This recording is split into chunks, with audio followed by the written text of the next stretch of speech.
Hello मेरे प्यारे दर्शकों, मेरा नाम है सतीश। मध्य प्रदेश के एक पुराने कस्बे में बरसों से एक जर्जर हवेली खड़ी थी। लोग उससे शापित हवेली कहते थे। हवेली की काली दीवारों पर बेल बूटों ने कब्जा कर लिया था और खिड़कियां टूटी हुई थीं। शाम ढलते ही हवेली के आसपास सन्नाटा छा जाता। गांव के लोग दावा करते थे कि रात होते ही हवेली से किसी औरत की चीखें सुनाई देती हैं। कुछ लोग कहते थे उन्होंने खिड़कियों में लाल चमकती आंखें देखी हैं। बच्चों को तो वहां जाने की मनाही थी और बड़े लोग भी हवेली से दूर रहते थे। गांव के बाहर रहने वाला एक नौजवान आरव हमेशा इस हवेली की कहानियां सुनकर बेचैन हो जाता। उसकी जिज्ञासा उसे चैन से बैठने नहीं देती थी। उसे विश्वास नहीं था कि हवेली में सचमुच भूत प्रेत रहते हैं। एक रात जब आसमान में बादल घिर आए और बिजली चमक रही थी, आरव ने ठान लिया कि वह हवेली का सच जानेगा। वह हाथ में टॉर्च और मोबाइल लेकर हवेली की तरफ चल पड़ा। रास्ते में उसे ऐसा लग रहा था जैसे कोई उसका पीछा कर रहा हो। हवा तेज थी और पेड़ों की डालियां खड़खड़ा रही थीं। जैसे ही वह हवेली के मुख्य दरवाजे पर पहुंचा, दरवाजा अपने आप चर्र चर्र की आवाज करता हुआ खुल गया। आरव का दिल धड़क उठा, लेकिन उसकी जिज्ञासा डर पर भारी थी। वह धीरे धीरे अंदर दाखिल हुआ। हवेली के अंदर धूल और मकड़ी के जाले थे। टूटी हुई खिड़कियों से आती हवा अजीब सी सिसकियों जैसी आवाज पैदा कर रही थी। अचानक उसे ऐसा लगा जैसे ऊपर की मंजिल से किसी औरत के रोने की आवाज आ रही हो। उसकी रीढ़ की हड्डी में सिहरन दौड़ गई। कौन है वहां? आरव ने हिम्मत जुटाकर आवाज लगाई। कोई जवाब नहीं मिला, लेकिन रोने की आवाज तेज हो गई। वह सीढ़ियां चढ़ने लगा। हर कदम के साथ आवाज और साफ सुनाई देने लगी। जब वह पहली मंजिल पर पहुंचा, उसने देखा एक कोने में सफेद साड़ी पहनी औरत बैठी हुई थी। उसके बाल बिखरे हुए थे और चेहरा घुटनों में छिपा हुआ था। आरव ने कांपते हुए कहा, आप कौन हैं? औरत ने धीरे धीरे सिर उठाया। उसकी आंखें लाल थीं और चेहरा सड़ा गला हुआ लग रहा था। आरव के होश उड़ गए। उसके कदम पीछे हटने लगे और तभी वह औरत अचानक हवा में गायब हो गई। आरव की टॉर्च अपने आप बंद हो गई और हवेली में अंधेरा छा गया। उसी अंधेरे में उसे कानों में फुसफुसाहट सुनाई दी, तू यहाँ क्यों आया है? अब तू बच नहीं पाएगा। आरव किसी तरह हवेली से भागकर अपने घर पहुंचा। उसका पूरा शरीर पसीने से भीग चुका था। उस रात उसने करवटें बदलते हुए सुबह का इंतजार किया। सुबह होते ही उसने अपने दोस्त समीर और काव्या को सारी बात बताई।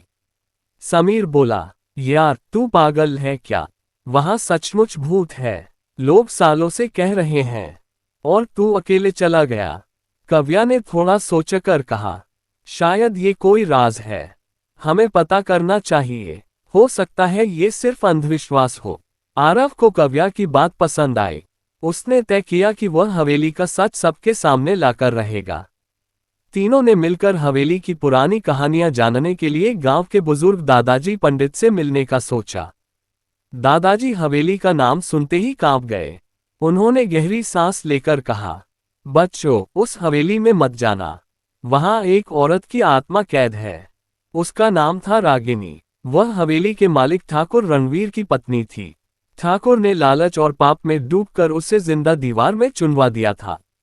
तब से उसकी आत्मा बदला लेने के लिए भटक रही है। काव्या ने डरते हुए पूछा, लेकिन ठाकुर रणवीर तो मर चुका है, फिर वो किससे बदला लेगी? दादाजी की आंखों में भय झलक रहा था। उसकी आत्मा जीवित इंसानों को भी चैन से नहीं जीने देती। जो भी हवेली में गया, जिंदा लौटकर नहीं आया। बेटा, तुम लोग भूलकर भी वहां मत जाना। आरव ने दादाजी की चेतावनी को सुना, लेकिन उसका इरादा और मजबूत हो गया। उसने सोचा, अगर ये सच है तो हमें इस आत्मा को मुक्त करना ही होगा, वरना गांव हमेशा डर में जिएगा। रात को जब आरव अपने कमरे में था, अचानक खिड़की अपने आप खुल गई।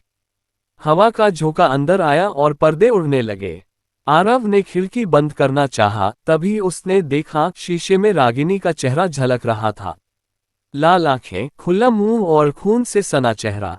वह चौंककर पीछे हट गया और तभी हवा में वही आवाज गूंज उठी, तुम लोग मेरे श्राप से नहीं बच सकते। हवेली का दरवाजा तुम्हारा इंतजार कर रहा है। आरव समझ गया कि अब खेल शुरू हो चुका है। आरव, समीर और काव्या तीनों अब हवेली के रहस्य को जानने के लिए तैयार थे। हालांकि समीर बहुत डरा हुआ था, पर आरव की जिद और काव्या का साहस उसे भी साथ खींच लाया।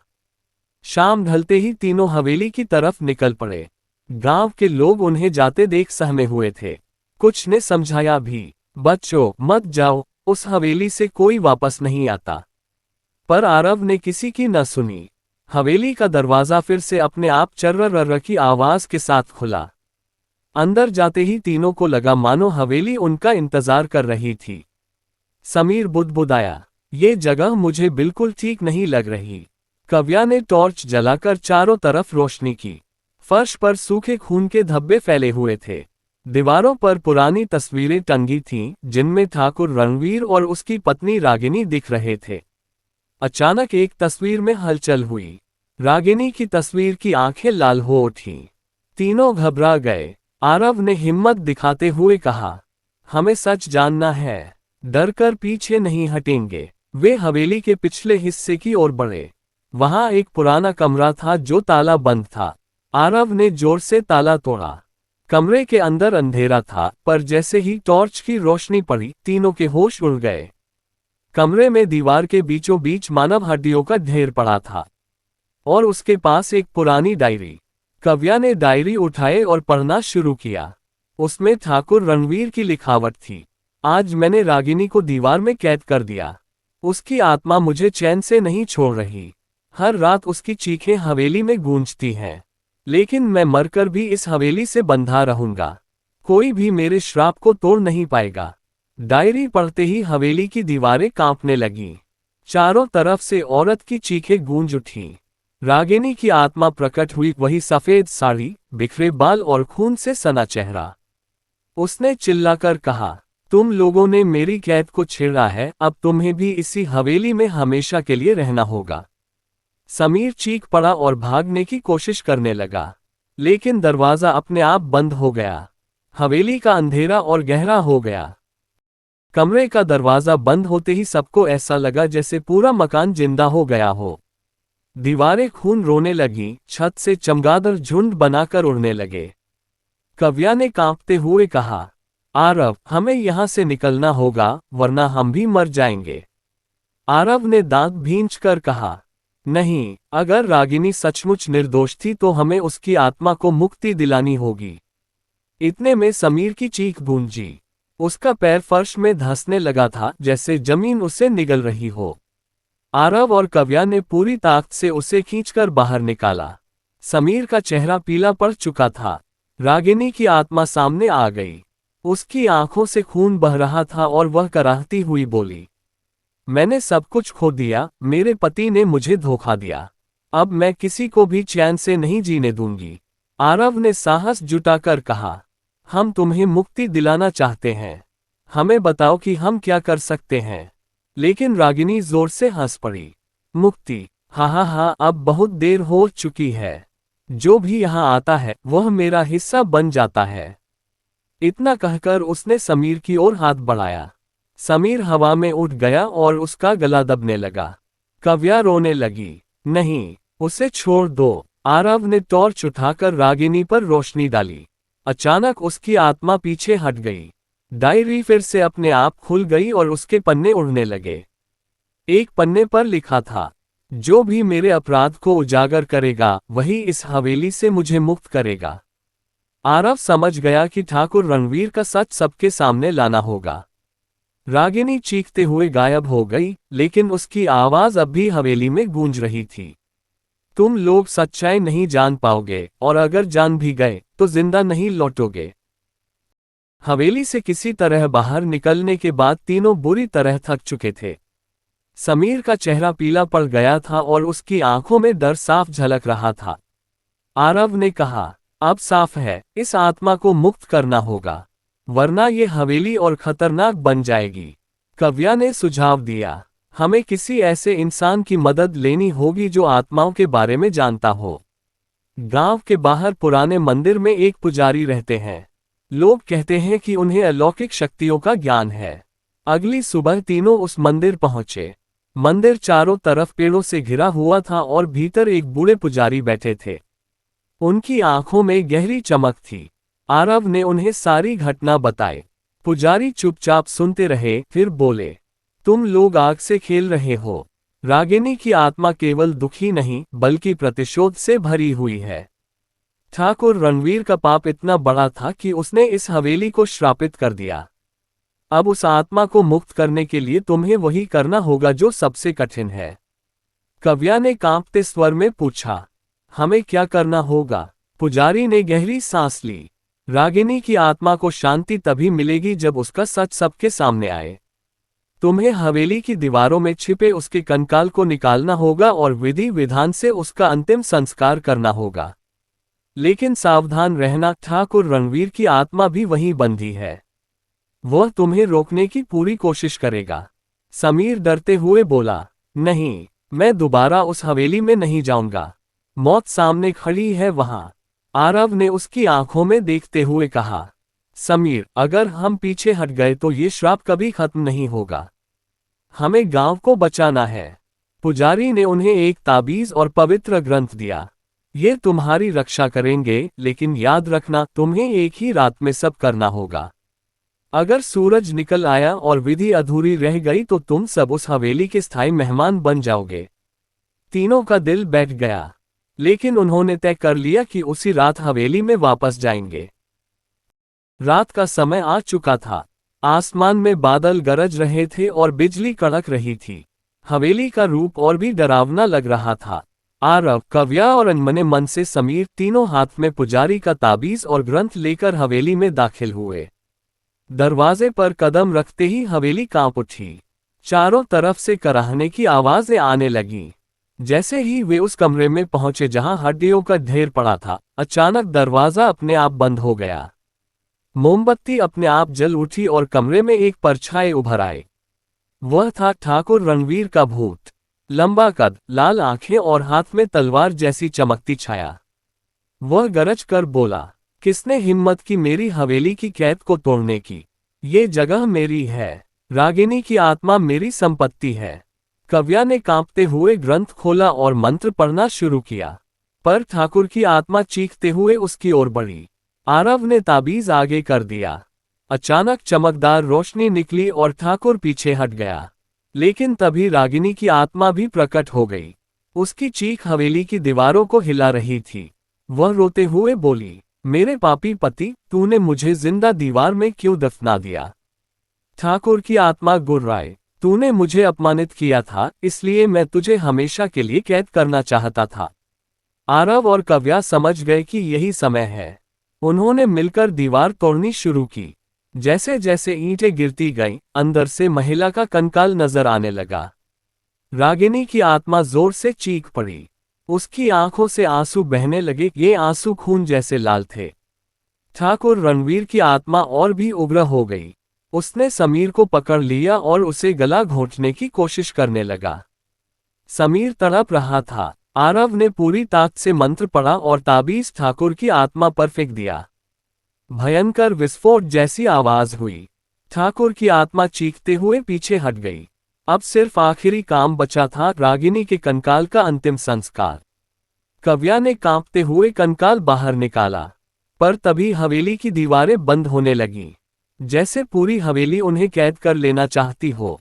रागिनी की आत्मा करुण स्वर में बोली, मुझे मुक्त करो, वरना तुम सब भी यहीं फंस जाओगे। हवेली की दीवारें चरमराने लगी थीं। धूल और पत्थर गिर रहे थे, मानो पूरी इमारत ढहने वाली हो। आरव, कव्या और समीर तीनों मौत और मुक्ति के बीच फंसे खड़े थे। कव्या ने कांपते हाथों से रागिनी का कंकाल उठाया। उसकी आंखों से आंसू बह रहे थे, जबकि समीर अभी भी कांप रहा था। आरव ने दृढ़ स्वर में कहा, हमें डरना नहीं है। अगर हमने आज ये काम अधूरा छोड़ा, तो हम सब इस हवेली का हिस्सा बन जाएंगे। उन्होंने जल्दी जल्दी लकड़ियां और तेल खोजा ताकि वहीं चिता तैयार कर सकें। कमरे के कोने में कुछ पुराने लकड़ी के तख्त पड़े थे। उन्हें खींचकर तीनों ने अस्थायी चिता बनाई। जैसे ही कंकाल को चिता पर रखा गया, हवेली और जोर से कांपने लगी। ठाकुर रणवीर की आत्मा फिर प्रकट हुई। उसकी आंखों में आग थी। वह गरजते हुए बोला, नहीं, कोई मेरी कैद को नहीं तोड़ सकता। ये हवेली मेरी है और रागिनी हमेशा मेरी रहेगी। वह हवा में उठकर समीर की ओर झपटा। समीर की चीख निकल गई। आरव ने मंत्र पढ़ते हुए पवित्र ग्रंथ उठाया और कव्या को चिता जलाने का इशारा किया। कव्या ने कांपते हुए आग लगाई। जैसे ही चिता की लपटें उठीं, रागिनी की आत्मा अचानक शांत हो गई। उसका चेहरा, जो अब तक भयावह था, अब दुखी लेकिन शांत दिखाई देने लगा। उसने आंसुओं भरी आंखों से आरव और कव्या की ओर देखा और कहा, तुम लोगों ने मुझे मुक्ति दी है, लेकिन सावधान रहना, रणवीर की आत्मा अभी भी बंधी है। वह तब तक चैन से नहीं बैठेगा जब तक वह तुम सबको मार न डाले। इतना कहकर रागिनी की आत्मा धीरे धीरे राख में विलीन हो गई। हवेली में एक पल के लिए सन्नाटा छा गया, पर तभी रणवीर का भूत भयंकर चीख के साथ और शक्तिशाली रूप में सामने आया। उसके चारों तरफ काली आग जल रही थी और उसका चेहरा राक्षसी लग रहा था। तुम लोगों ने मेरी पत्नी को मुझसे छीन लिया, अब इसकी सजा मौत होगी। हवेली अब रणभूमि बन चुकी थी। दीवारों से खून बहने लगा, छत से लोहे की जंजीरें गिरने लगीं। तीनों फंस गए थे। समीर बुरी तरह डर चुका था। वह जमीन पर बैठकर रोने लगा। मुझे यहां से निकलना है, मैं मरना नहीं चाहता, आरव ने गुस्से में कहा। समीर, संभल, अगर अभी हिम्मत हार गए तो सब खत्म हो जाएगा। रणवीर की आत्मा गरजते हुए उनकी ओर बढ़ी। उसने अपनी छाया जैसी तलवार उठाई और हवा को चीर दिया। जहां तलवार गिरी, फर्श में दरारें पड़ गईं। कव्या ने पुजारी का दिया ताबीज उठाकर रणवीर पर फेंका। ताबीज से निकलती रोशनी ने कुछ पल के लिए भूत को रोक दिया, पर वह और भी ज्यादा गुस्से में आ गया। उसकी आवाज हवेली में गूंज उठी। ताबीज, मंत्र, ये सब मेरी शक्ति के सामने व्यर्थ है। मैं अमर हूं और तुम सब मेरी हवेली के दास बनोगे। आरव ने ग्रंथ से एक विशेष मंत्र पढ़ना शुरू किया। जैसे जैसे मंत्र आगे बढ़ा, रणवीर की आत्मा तड़पने लगी। लेकिन अचानक समीर डरकर भागने की कोशिश करने लगा। दरवाजा अपने आप खुल गया और उसने बाहर भागने की कोशिश की। रणवीर की आत्मा तुरंत उसकी ओर झपटी और उसे हवा में पकड़ लिया। समीर चीख रहा था, मुझे बचाओ, प्लीज मुझे बचाओ। आरव और कव्या ने पूरी ताकत से मंत्र जारी रखा। कमरे में भयंकर तूफान जैसा माहौल बन गया। आग की लपटें तेज हुईं और रणवीर की आत्मा चीख पड़ी। उसने समीर को छोड़ दिया और जमीन पर गिर पड़ा। लेकिन वह अब और भी विकराल रूप धारण कर चुका था।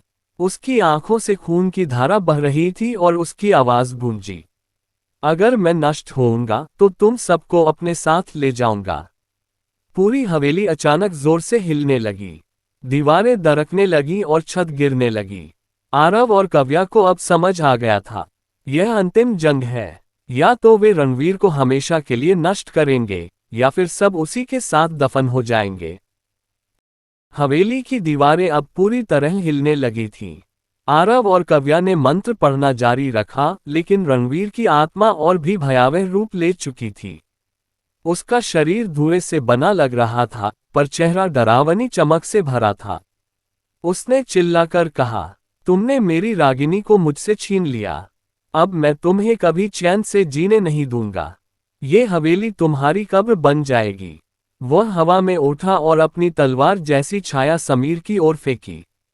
समीर के कंधे पर गहरी चोट लगी और वह दर्द से चीख पड़ा। कव्या घबराकर समीर के पास दौड़ी, लेकिन रणवीर ने उसे भी पकड़ने की कोशिश की। आरव ने ग्रंथ से सबसे कठिन मंत्र पढ़ना शुरू किया।